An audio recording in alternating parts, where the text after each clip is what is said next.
everyone, Dave here. Welcome to another episode of Legends of the Spire, the podcast that speaks to the former players and managers of Chesterfield Football Club. Some current players and managers now as well, since Paul Cook and Ollie Banks have ruined that by rejoining the club after I spoke to them. Thank you very much for doing that both. So for this week, I spoke to Bennett Steele, and this is the first interview I've actually done in person. Obviously, I started this during the pandemic where all we could do was things over Zoom, and I've kind of carried that on. Obviously, people live all over the country, but a real honour this week to have a chat with Bennett Steele, as he lives in Leeds, where I am, so he's just the other side of the city. So I got myself a Zoom recording camera that plugged in a couple of XLR mics, had my DSLR filming from a different angle as well, so please be kind. This is the first time I've ever done anything like this, and I'm sure it will become more polished over time. A big thank you to this one as well goes to Paul Keller of the Former Players Association at Chesterfield, who set this up, put us in touch by email, so thank you very much for that, Paul. Now, Bennett Steele is a name you may or may not know. Probably will if you're an older fan, maybe not if you're a newer one, but he was with Chesterfield in the 1958-59 season. So he was at the club at the same time as people like Dave Blakey and a very young Gordon Banks, who he had the pleasure of playing alongside during a game, I think against QPR, later in that season. We had a good chat about the players around that time, the manager, the training, just really his whole career and life. It was good to get some stories from him, and like I've said already, it was a real honour to have a chat with him. I hope you like it, and if so, I'll do a few more in person. It would be great to get around the country and speak to a few more former Spireites. As always, I'm at Spire Legends on Twitter and Instagram, and Legends of the Spire on Facebook. So get in touch, tell me what you think. But here we are with the latest episode with Bennett Steele. Legends of the Spire.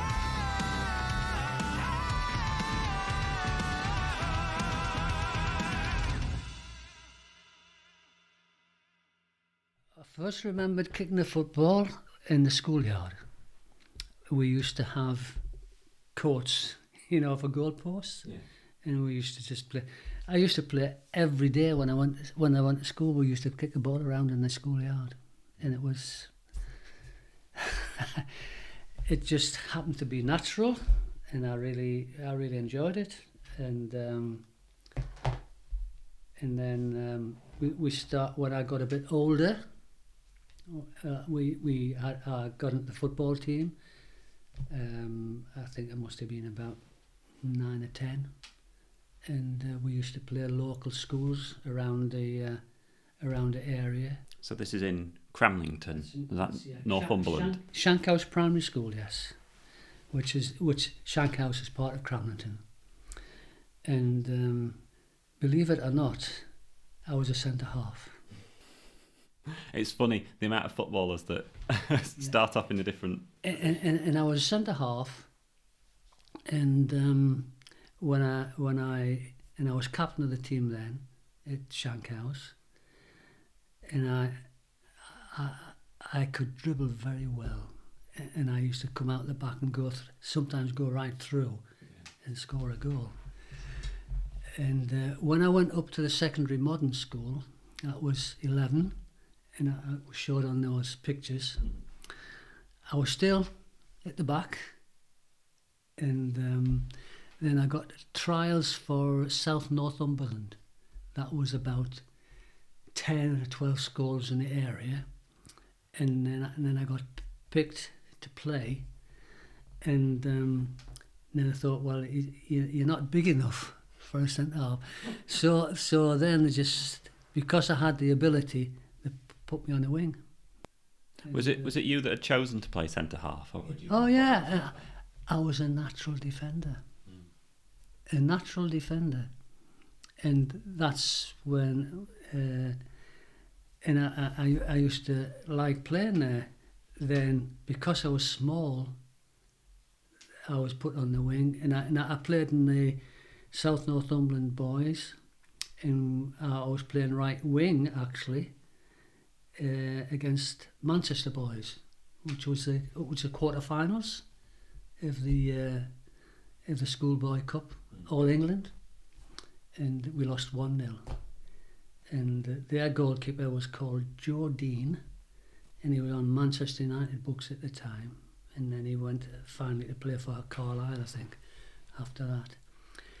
So when I went to Seton Delaval Juniors, when I left school, because I was not that tall and I played on the wing, I played on the wing for them. It was 15 to 18 year olds, and Seton Delaval Juniors were the best junior side in the area. So I started to play for them. In the first year we played in the Northumberland Junior Cup, and we won that 2-0. And then the year after we got knocked out in the semi-final, and then the year after that we got to the final again, and that's the photographs I showed you when we beat Mickley Juniors at St James's Park. And that's when I had all of the clubs after me. And Newcastle United. Was that nice playing at St James's Park? Oh yeah, it was great. And we had a phenomenal team. We never lost a game that year, apart from Middlesbrough youth side. We drew it at Seton Delaval, and we got robbed. There was no linesman, and just the referee, and I scored the third goal, and he blew me offside. And I remember vividly that I would not move until the ball was kicked. That was drummed into me. Run in it and scored a header, disallowed to goal. We lost 3-2 at Middlesbrough, and that clip that I show you, which was the one lost game, was against Middlesbrough Juniors. So that was a bit disappointing. Did you say anything to the referee? you get booked and sent off if you said anything against the referee. I was only sent off once, you know, and it was when I was playing for Farsley, and there was this lad, took me right down, scythed me, and I swore, effing referee, that's as ridiculous. Off. So I went to a tribunal at that time, and he didn't turn up, and I got off. There you go. And that's the only time I've been sent off, and I was only booked once when we played Blythe Spartans in the first round, or the fourth qualifying round of the FA Cup, because when we played non-league at Gateshead, we came in on the fourth qualifying round, which is we were around before the first round of the FA Cup. So that was that. So going back to when I finished with Seton Delaval Juniors, I had trials at Preston, and I had trials at Wolves.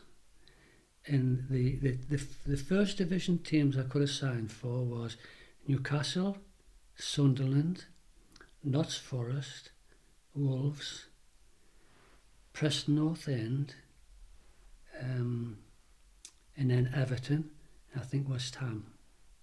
And I could have signed for either of those teams, and I chose Everton, and they took me on close season tour, and I played in that friendly game.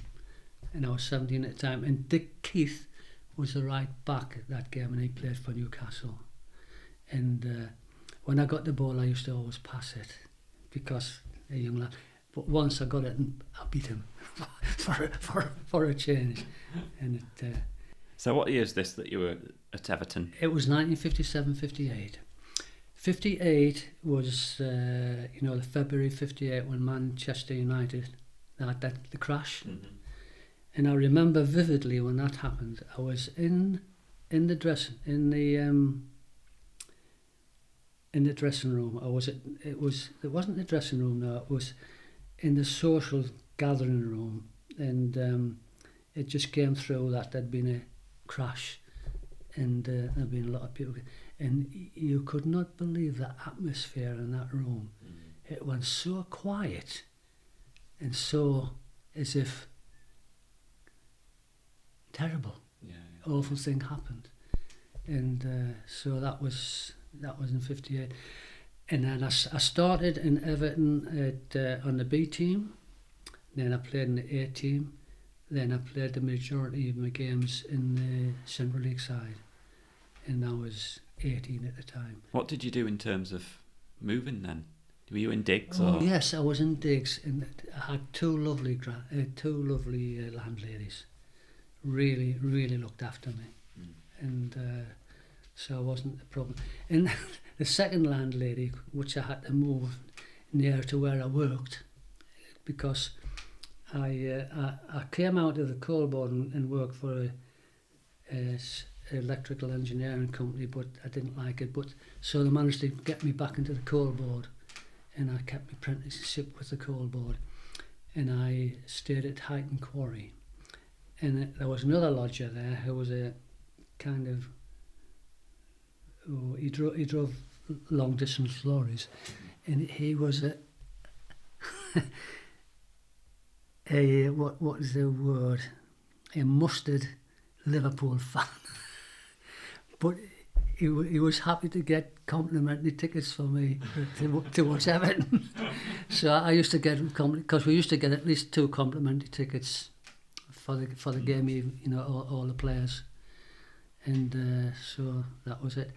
Then I say I played some good games in the reserve side, and came to a point where I didn't really want to sign full time. So Chesterfield came, and the scout had watched me against Liverpool reserve team, and I had probably one of my best games. And so that mean Dougie Livingston came to up to Newcastle because I moved back home, and I signed for Chesterfield. Moved down to Chesterfield, and I was with another lovely landlady at Chesterfield, and I used to. So I got straight into the first team. Did you have like a visit to Chesterfield or anything like that before signing, or was it just a case of them? Just a case of signing and moving down. Yeah. I mean, I was only 19. You know. You're just kind of happy to be just wanting to play then, and Oh, absolutely. And I say I love playing. I always kept myself fit, and actually I was professional sprinter. You know, you may not know, Powder Hall was where they had the professional sprinters, and they used to bet on, you know, who won. And I didn't go to Powder, but I went to another big thing. Was Ashington, and there was two kind of races. There was one for the top and the one for the little ones below, and I won the handicap for the one slightly below, and so I went into the bigger league, and they I had a penalty and they pulled me back 1.5 yards. So you know, you got so many yards, and I probably could have won that, but I came third in it, and but that's how it went. And Chesterfield let me stay up at home to train for that, because the sprinting is different. I mean, if I'd started playing football and that, all the muscles and everything, and kicking the ball and everything was slightly different. So I played, and then I went down to Chesterfield and started to train with the first team. I've spoken to a few, like when John Duncan was managing Chesterfield, he would have sprint coaches coming in to kind of teach them how to sprint. So do you think that kind of helped you out in your position now? Yeah. I mean, that was one of my assets. Playing was speed. I could strike a ball well. I could cross a ball well, and I just loved playing. 19 years old. So tell us about Dougie Livingston then. So I got a little thing about him that said he was a rarity at the time in that he came to Chesterfield having previously managed the likes of Sparta Rotterdam, the Republic of Ireland and Belgium, who he took to the 1954 World Cup before Newcastle and Fulham back in the UK. So what was... Well, nice man, and it was strange because he didn't get. He just talked maybe about football, nothing like what there is now with tactics and everything, you know, and the kind of systems you play.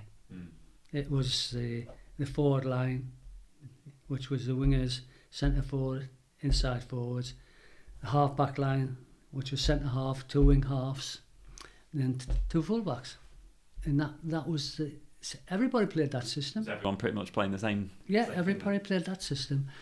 What I was taught at Everton was when I was on the left wing, when the ball was on the opposite side, their left wing, I had to mark their right winger, because the full-back used to swivel around behind the centre half as a kind of extra kind of centre half. Right, yeah. You could call them a dual centre half, but they were kind of full-back.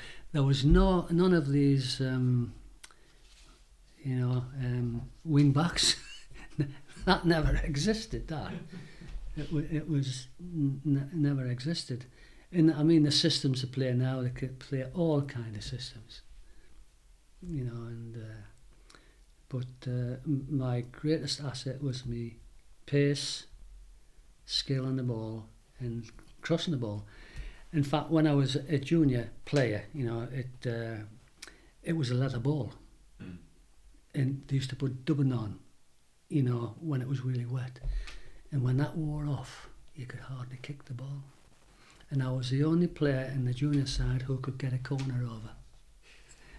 So I used to take all the corners when it was really wet and everything, and so I could hit the ball quite hard.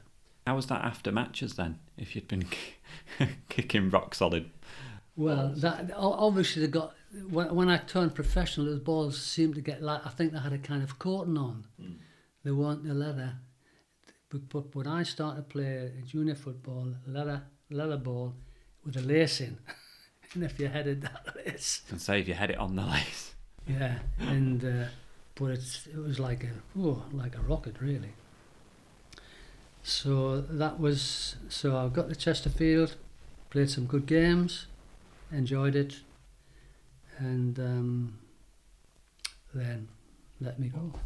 What was training like then? Training, it wasn't like it is these days.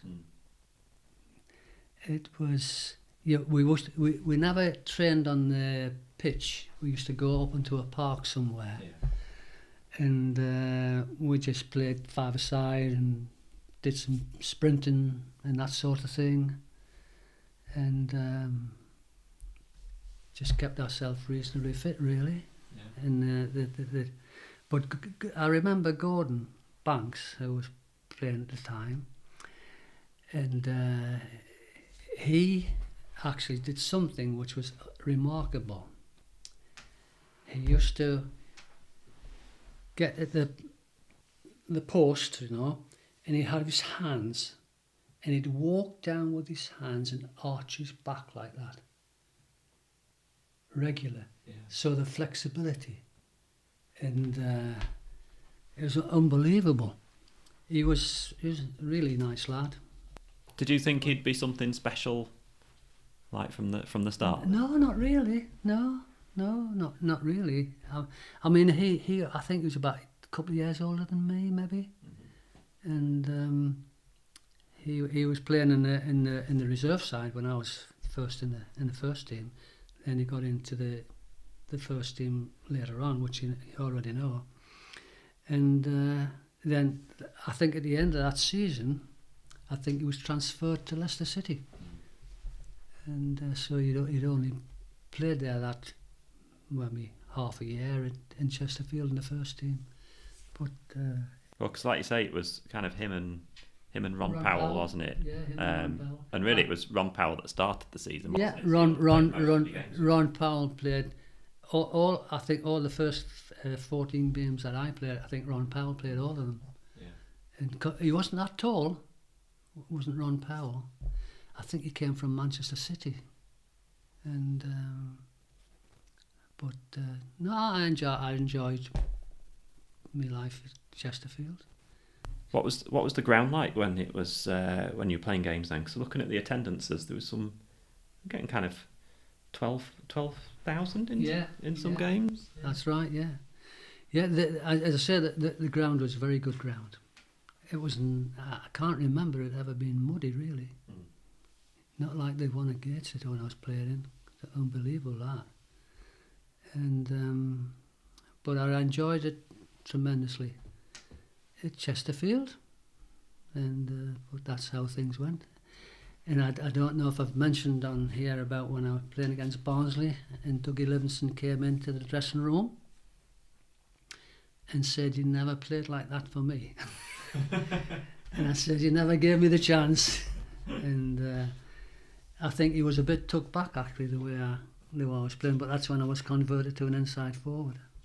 I was having a look at the at like kick-off times for some of these matches, and like this Bradford City game. That was in the evening. Yeah, it's Monday 5:50 p.m. Yeah. I suppose at the time it was. I know Chesterfield were the last club to get floodlights. Yeah, I don't think they had floodlights when I was playing. No, I don't think they were. In fact, Everton were one of the first division clubs to have floodlights, and they were installing them the year I was at Everton, and I was working with the Grayson Limited actually, which was a contractor who were doing them, and so I was working at the ground all day. So I just used to stay on, and we used to train at night, and there was a kind of a training pitch just off the football ground, five-a-side. So we used to do a lot of sprinting around the ground, and then we'd go and play five-a-side. But even at Everton, the training and that wasn't. Just keeping yourself pretty fit, I suppose, isn't it? And then, that way. and if you're all playing the same system, then it's not like you're spending a lot of time on tactics or. And it was just as I said, I had quite a few injuries at Everton, and when I used to have ankle injuries. I used to twist my ankle, and when I was coming back and playing, and I was always a bit nervous, and we were playing Liverpool A team, and I think it was Joe Fagan. He used to be manager at Liverpool, I believe. He was playing right back, and I was outside left, and you know what he says? He says, "Son, don't worry, I won't kick you." And that was the biggest mistake he made. Because after that, I used to get past him easy and everything. And but he was a really gentleman, Joe Fagan. He says, "Don't worry, son, I'll not kick you. I'll not kick you." He stayed true to I mean, that was when he was finishing, you know, his career. But yeah, I remember that quite vividly. That's the team. John Sutherland, who played right back, and then Seamley came and took his place actually from Sheffield Wednesday, I think it was. Ray Degucci, he was left back. He was born in the Channel Islands, and Jerry Sears took his place. Yeah. And I don't think Andy McCabe's on there. That's John Tomlinson. He came from Everton as well, and Gwyn Lewis eventually came from Everton. So who were you kind of closest to then out of all these? Who were your best mates amongst all those? My best friend amongst those he's not on there actually, is Walter Whitehurst, who was there. He was right half, and he used to be in and out of the team, but he was a very good footballer. Was Walter. I went to his wedding. I was quite friendly with Keith. Keith's not on this there, but he's there. And there's Andy McCabe there, Brian Freer, he was just a little lad, Bobby Lumley, and What was the kind of age mix like? Was there a bit of a mix? Well, Dave Blakey was an older one. Andy was a little bit older than me. I was the youngest in the team. Andy was a little bit older. He was probably about 25, roughly. I'm not sure how old Ron Powell was, but Keith Havenhand, I think, was 21. And so at the time, and Barry Hutchinson probably a little bit older. But there's Dougie Livingston there, and I think there's a better picture than that. Who's that on the other side? Ollie Thompson is that. He used to be the trainer. Oh, right. So was it just the two of them then? Yeah, and there was George Milburn as well. He was related to the Milburns up in Ashington. George used to look after the reserve side. Ollie used to go with the first team. That's a better picture, actually. And that's the. I think it says. Does it say Thompson? Yeah, Oliver Thompson, trainer. Yeah. And then you've got. So then left to right back row, Oliver Thompson, trainer. So John Sutherland. John Sutherland, isn't it? Yeah. Yeah. Jimmy Smallwood. Jimmy Smallwood. I hear a lot about Jimmy Smallwood. What was Jimmy Smallwood like? Yeah. He was a steady player, half back. Him and Walter Whitehurst were kind of juggling for position. And Barry Hutchinson was a left half. Mm-hmm. And Gwyn Lewis there. And obviously Dave Blakey has a big history with the club, doesn't he? A huge history. He has a very big history with the club. He was a bit of a bit of a child. Was he? Oh yes. Yes. In what way? He was really easily upset. Was he? Yeah. Was he? Did? But he was a good player. He was a very, very good player. Did you have to be careful what you said around him then?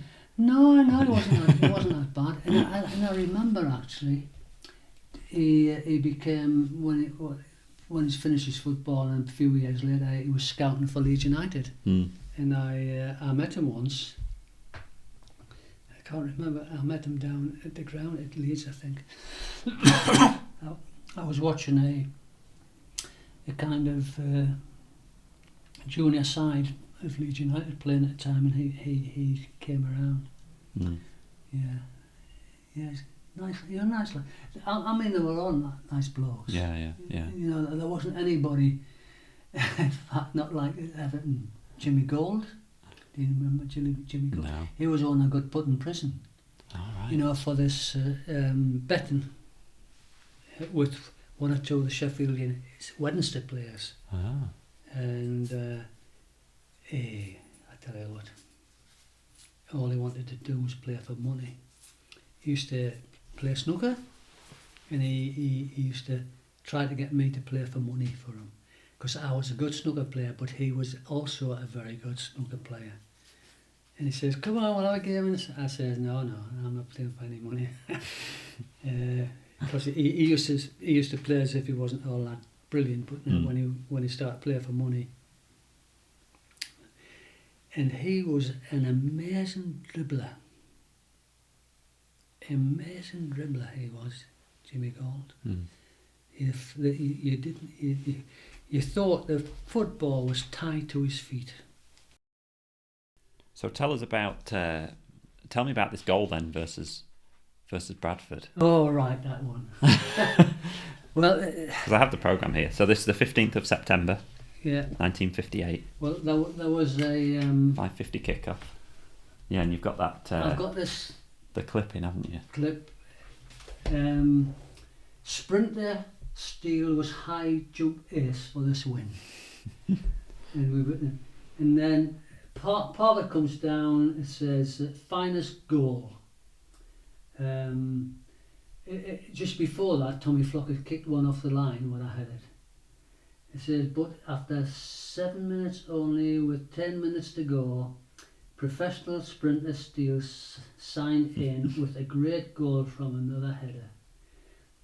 Barnes elbowed Tomlinson, which he was the right winger on the other side, and there was a free kick to the far post, and as Bradford defenders watched the ball, Steele ran in to take it on the top of his jump. I book it as the finest headed goal I have seen at Chesterfield. Or Saltergate, actually. And the interesting part is Keith Havenhand, who was a good player, he didn't have a very good game that day. And it says his only contribution was when he scored the second goal. When I went to my brother-in-law's funeral, who was the one who met me at the Vic, and I says, "Oh, hi Keith." He says, "Oh, hi," and obviously we're both getting on in years, you know. It was only about 5 or 6 years ago. He said to me, "I have never forgot that goal you scored against Bradford City." And I says, I was amazed. You know, I was amazed. And he says he says it sticks in my mind all the time. It doesn't stick in my mind all the time. You know, which is, that's how it goes. I do remember the game quite vividly, because Tommy Flockett used to play for Chesterfield, and they said he was the best defender in the air. But he didn't help jump me that time. But not that you had one over on him that time. I had one over on that time, yes. So what was it like then signing for Chesterfield? Because like you mentioned, you played the first 14 games. 14 games. So was that a bit of a surprise that you were in the first team straight away? Yeah. But I played well. I played some good games, and I didn't get dropped. I came out because of injury. And then I missed a few games. Then I went back in for 4 games. Then there was one game you mentioned, which I couldn't remember. Yeah. QPR, yeah. QPR. Yeah. Because the last game, so like you said, you played those few games and then you missed games against. In fact, you missed games against QPR and Rochdale. Yeah. That must have been when you were injured. That's when I was in it, yeah. And then you came back in for 4 games, which was against Doncaster and Plymouth at home, and then Tranmere away, and then Rill, which was that FA Cup, which you scored in. I scored against Rill, yeah. What was the goal like against Rill? Do you remember that one? Easy. All it was, I just had to tap it in. I was about 6 yards out, you know, and but that's where my pace came in, and they were a non-league side, not as fit as us really. And that's what I found when I was playing with Gateshead when we came out of the league. When we went to play these league teams in the first round of the FA Cup, the fitness told. Yeah. In the Tranmere game, we were winning 3-0 up till 80 minutes, and they scored 2 goals in the last 10 minutes, and we were struggling to keep the third one out. Yeah, but no, it was. So how come you came out of the team then after Rill? I don't know. Is it just? He did no explanation, nothing, and so I don't know. He never had a word with the manager. But this was the clip which said Steele has youth on his side.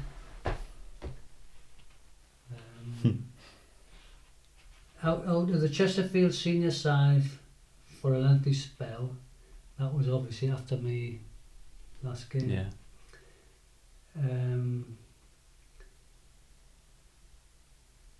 Recently has been young outside lad Bennett Steele has been puzzling quite a few people around Saltergate, where for Steele was a regular choice not so long ago, and played in the first 14 games of the season. The answer is quite simple.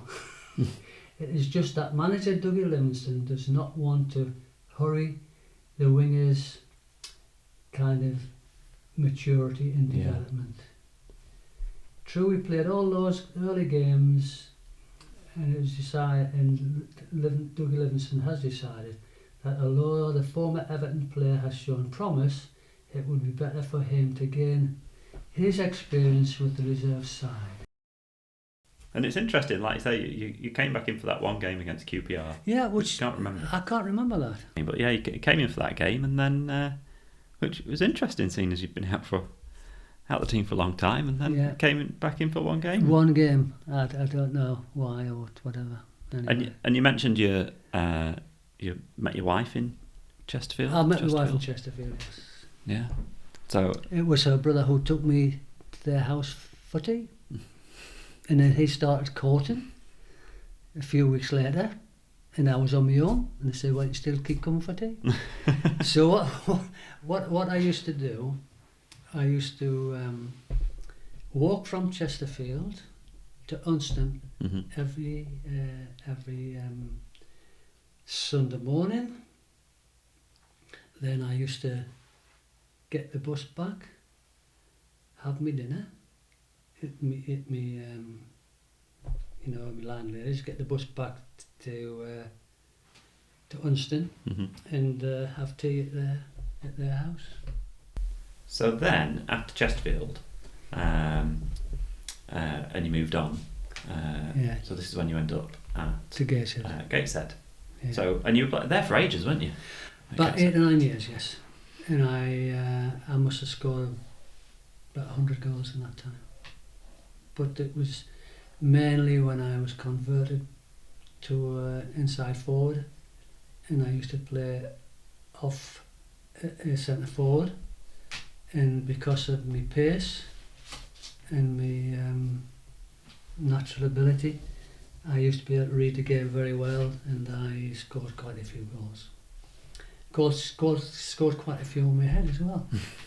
And Vic Keeble used to play for Newcastle at the time, and there was the centre half, Heron was his name. Was it Jackie Heron or something? I can't remember. He said I was the Vic Keeble of the North Regional League, because I used to score quite a few goals from my head. So you weren't far off testimonial. No, about 10 years, wasn't it? Yeah, roughly? 10 years, yeah. Yeah, man, I don't know if they gave testimonials at Maybe not. Maybe they did when they won the league, because the Callender brothers played for Gateshead, and I got to know them, but they had finished at that time, and it was I enjoyed it. And then you mentioned going Farsley Celtic. Oh yeah, which is why you're in. Yeah, I was at Bradford City for a year, and then I went to Farsley Celtic, and I was left wing for them.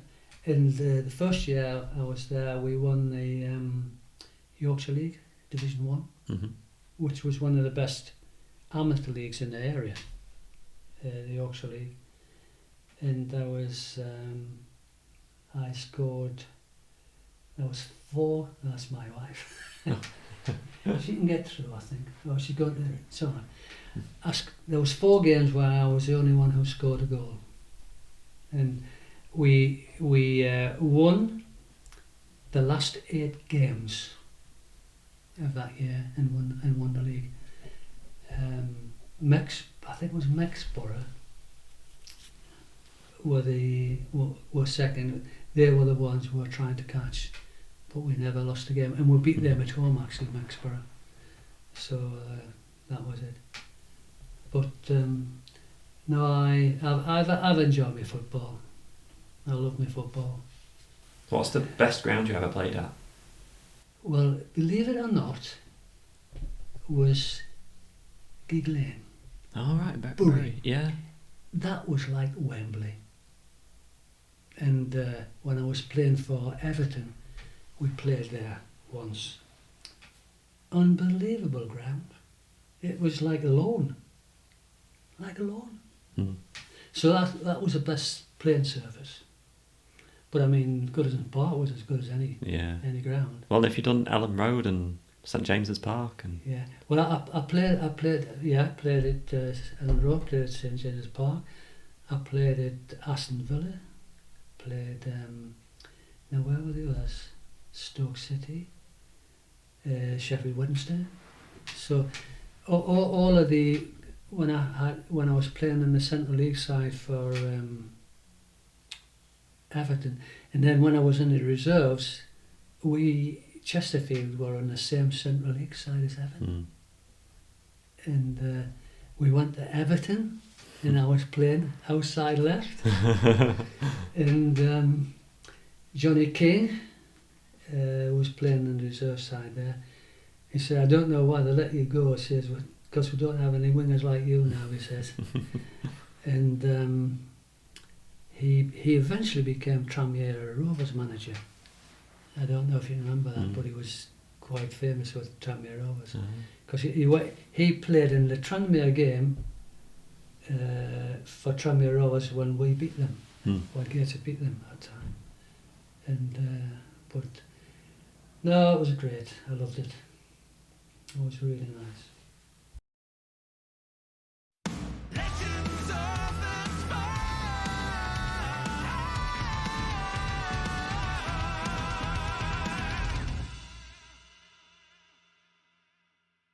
Kathleen, come on here. There's my dear wife. Hello. Hello. Nice to meet you. Nice to meet you. We've just been talking about Chesterfield. Oh, yeah. Tell me, you used to go every game, more or less. And had a nice seat in the director's box, didn't I? Yeah. Yeah, did. Little Yeah. adventures. Aren't you clever with all this technology? Oh, I don't know. We'll find out when it's finished. Well,